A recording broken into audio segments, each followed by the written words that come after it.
नमस्कार, PNI talk में आपका स्वागत है। मैं पवन राज सिंह। आज हमारे स्टूडियो आए हैं शकील सैफी, जो कि समाजवादी पार्टी के महानगर उपाध्यक्ष हैं और समाज सेवा के कार्यों से जुड़े रहते हैं। आइए उनसे जानते हैं उनके जीवन की महत्वपूर्ण बातें। सैफी जी नमस्कार।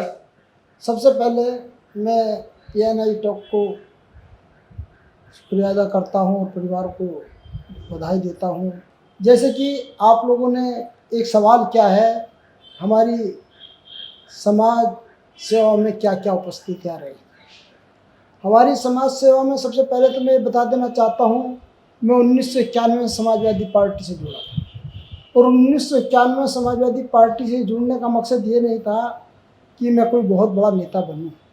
सिर्फ मकसद ये था, माननीय मुलायम सिंह जी के आदर्शों पर मैं चलता रहा, क्योंकि मैं मुलायम सिंह जी से बहुत प्रभावित हुआ और इसीलिए समाजवादी में रेगुलर मैंने काम किया। और आपने समाज में सेवा की बात की। समाज की सेवा में मेरे बचपन से ही मुझे शौक़ था। चाहे स्कूल के टाइम की बात हो, चाहे कई मौके ऐसे आए कि वहाँ किसी गरीब की कोई मदद करनी हो, चाहे ठंड में कोई कंबल कपड़े के द्वारा स्टेशनों पर जाकर लोगों की मदद करनी हो, इस तरह के बहुत से अनेक कार्य हमने करे।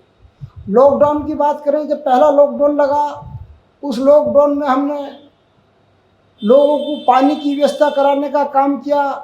और एक चैनल गाजियाबाद से युग करवट चैनल, वो है अखबार निकलता है, उन्होंने द्वारा हमने सिटी मजिस्ट्रेट द्वारा पास बनवा कर हमने गाँवों में देहातों में चलते लोगों को पुलाव बनवा कर और पानी देकर उनकी मदद करने का काम किया। जो कि प्रदेश या देश की सरकार इधर से वो लोग प्लान कर रहे थे अपने गांव की तरफ, अपने घर की तरफ हज़ारों किलोमीटर पैदल चलने की बात कर रहे थे, तो हर बॉर्डर पर उन्हें लाठियों डंडे मारने का काम, पुलिस ने दौड़ाने का काम किया। बड़े शर्म की बात है। लेकिन फिर भी हम जैसे लोग, न जाने मैं अकेला नहीं था, बहुत सारे लोगों ने जन सेवा का काम किया, उन लोगों की मदद करी। लेकिन हमारे देश और प्रदेश की सरकार उन्हें एक बोतल पानी भी मुहैया नहीं करा पाई। बड़े दुर्भाग्य की बात है। तो हम लोग ने आज भी अगर कहीं कोई बात होती है तो हम हर काम करने के लिए तैयार रहते हैं। जन सेवा में जो भी काम होगा हम लोग हमेशा करते रहेंगे। और हमारे मन है कि कहीं भी, चाहे वो कोई भी जात बिरादर किसी का भी मामला हो, हम लोग उसमें चढ़ बढ़ कर हिस्सा लें। देश में कोई आपदा आए, देश में कोई संकट आए, तो हम उस संगठन में हमेशा तैयार रहेंगे। आप बिजनेसमैन हैं, सोशल वर्कर हैं, पॉलिटिशियन हैं, कैसे कर पाते हैं सारी चीज़ों को एक साथ? देखिए, हर चीज़ के लिए वक्त निकालना पड़ता है। अगर आप वक्त नहीं निकालें, ना तो बिजनेस कर सकते हैं, ना पॉलिटिक्स कर सकते हैं और ना परिवार को चला सकते हैं। तो कैसे बैठाते हैं तालमेल आप इसमें? तालमेल ऐसे बैठाते हैं, जो समय होता है उस समय के तहत हम लोग सब कुछ कर लेते हैं। हमें थोड़ा थोड़ा समय सबको देना है। हमें ये मन में ये बात होनी चाहिए, अगर हम परिवार को खाने कमाने के लिए व्यवस्था करते हैं, वहीं अपने समाज में दबे कुचले लोगों के लिए भी कुछ ना कुछ हम करें। ये अपनी शारीरिक मजबूती और दिमाग की सोच होनी चाहिए। अभी भारत के अंदर G20 सम्मेलन आयोजन किया गया, इसके बारे में आप विचार रखिए अपने। देखिए, बड़ी अच्छी बात है कि दुनिया के 20 देश तकरीबन हमारे देश में आए और हमारे देश में उनका भारी स्वागत किया गया। बहुत उनकी देखभाल की गई, बहुत से काम किए और देश के प्रधानमंत्री उसमें लगे रहे। लेकिन दुर्भाग्य की बात यह हुई है कि जो हमारा देश का निवासी है, उसे 4 दीवारी में कैद कर दिया गया। हमारा जो देश का गरीब है, उसे बंदी बना दिया गया। ऐसा क्या है भाई? आप पूरी दुनिया को बुलाएं, सब कुछ करें, इसके लिए तो आप मोबाइल में पैसे डालकर परचेजिंग की छूट दे देते हैं, और लेकिन हमारे देश का गरीब आदमी पर्दे के पीछे कैद कर दिया जाता है। ये गलत बात है। आज़ादी किसे कहते हैं? जिस देश का नागरिक आज़ादी नहीं बना सकता, पूरे देश दुनिया के आदमी को बुला ले, तो कैसी आज़ादी है? हम आज़ादी चाहते हैं, पहले देश का गरीब आज़ाद हो। हम चाहते हैं अगली लाइन में खड़ा हुआ आदमी का जितना सम्मान हो, जो पिछड़ी वाली लाइन में खड़ा उसका भी इतना सम्मान होना चाहिए। हम चाहते हैं, हम कोई बुराई नहीं कर रहे, लेकिन बड़े दुख की बात है, पर्दों से ढक दिया गया, बैनरों से ढक दिया गया, दुकानों की दुकानों के नए नए बोर्ड लगवा दिए गए, दुकानों को बंद करवा दिया गया। जिस देश का बिजनेस खत्म हो जाएगा, जिस देश में बिजनेस नहीं होगा, वो कैसे तरक्की करेगा? क्या वो बाहर के लोग आकर हमें कुछ देंगे? लेकिन क्या है, मान सम्मान होता है, दूसरे देश के लोग हमारे यहाँ आए, एक बड़ी गौरव की बात। तो ये मान लिया जाए कि इस G20 सम्मेलन से आम जनता और आपकी पार्टी निराश रही? नहीं, हम निराश नहीं रहे। हमारा वो गरीब निराश रहा जो बड़ी टकटकी लगा के देख रहा था G20 होगा। उसे ये पता नहीं था हमें बंदी बना लिया जाएगा, हमें कैद कर दिया जाएगा। उसे ये पता नहीं था। वो G20 करके बड़ी खुशी मना रहा था जब उनके घरों को के चारों तरफ पट्टियाँ लगा दी गई, दीवारें चिन दी गई। तो कैसे आज़ादी? हम ये कह रहे हैं, हम ये नहीं कह रहे कि भाई ये अच्छा रहा बुरा रहा।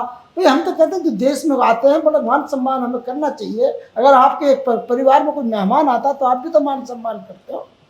तो मान सम्मान का मतलब नहीं मैं मेरे घर के बराबर में कोई गरीब रह रहा, मैं उसके घर के दरवाजे सील कर दूँ या उसे घर में कैद कर दूँ, ऐसा नहीं है मान सम्मान। अच्छा, एक सवाल और, विपक्षी गठबंधन ने अपना नाम इंडिया रखा है। हाँ, इधर मोदी जी ने G20 में भारत भारत, चारों तरफ भारत भारत प्रमोट किया, इसको आप कैसे देखते हैं? देखो ऐसा हम क्या बताएं, बड़े दुख की बात है।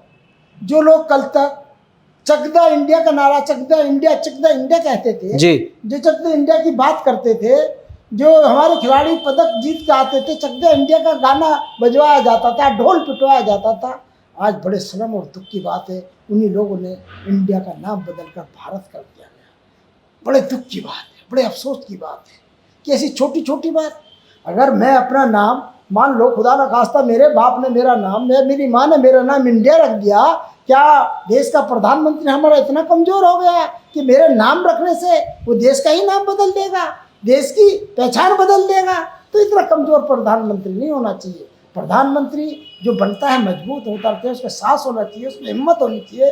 और वो जो, मैं तो ये बड़ा अफसोस होता है कि कभी भी आ जाते हैं रेडियो पर कहते हैं कि मन की बात।